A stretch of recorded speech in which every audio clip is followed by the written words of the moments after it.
Donc je suis Gérald d'Actarus Editions. Je vais vous présenter Flowers, le jeu qui est sorti il y a à peine un mois. Donc c'est un petit jeu de cartes qui dure entre 10 et 15 minutes, qui se joue de 1 à 4 joueurs et dont les règles s'apprennent vraiment en 1 minute top chrono, mais qui demande quand même de mettre en place des petits mécanismes un petit peu astucieux pour essayer de le mieux possible réussir sa partie. Grosso modo, vous allez à votre tour piocher une carte dans l'un des 3 tas qui est ici, 2 visibles, une cachée. Et cette carte, vous allez la poser dans votre zone de jeu. Voilà, et petit à petit, vous allez créer votre parterre de fleurs, entre autres, parce que le jeu s'appelle Flowers.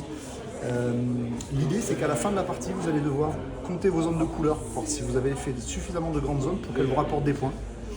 Mais avant ça, d'abord, on va regarder si vous avez respecté la seule contrainte du jeu. Et cette contrainte, elle est simple, c'est qu'un 4 doit être dans un groupe d'exactement 4-4. Un 3 dans un groupe de 3-3, les 2 vont par 2 et les 1 sont tout seuls. Ici, à la fin de la partie, ces cartes ne respectent pas les contraintes. Elles sont enlevées et ensuite on peut compter les points des zones de couleur. Grosso modo, vous avez à peu près toutes les règles.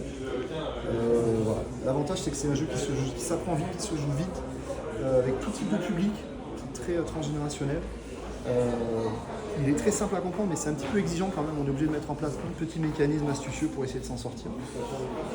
C'est un jeu qui demande aussi de la coordination avec les autres, sans doute aussi. C'est-à-dire qu'il y a une pioche centrale, donc forcément vous allez essayer d'anticiper un petit peu sur ce dont ont besoin les autres joueurs pour essayer de ne pas leur laisser, tout en essayant de faire en sorte que pour vous ça vous aide aussi.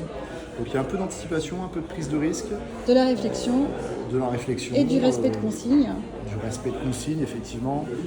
Il y a aussi une courbe de progression qui est hyper intéressante aussi, donc on n'est jamais en échec en fait. Chaque partie nous montre un petit peu les erreurs qu'on a fait, donc du coup on va essayer d'améliorer sur la partie suivante. Et les parties étant très rapides, on peut en faire plusieurs pour arriver à s'améliorer. Oui, tout à fait.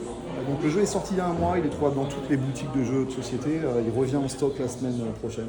Donc allez-y. Merci beaucoup Gérald pour cette présentation. J'ai trouvé ce jeu très joli, très poétique et demande de la réflexion, donc j'adhère totalement au concept.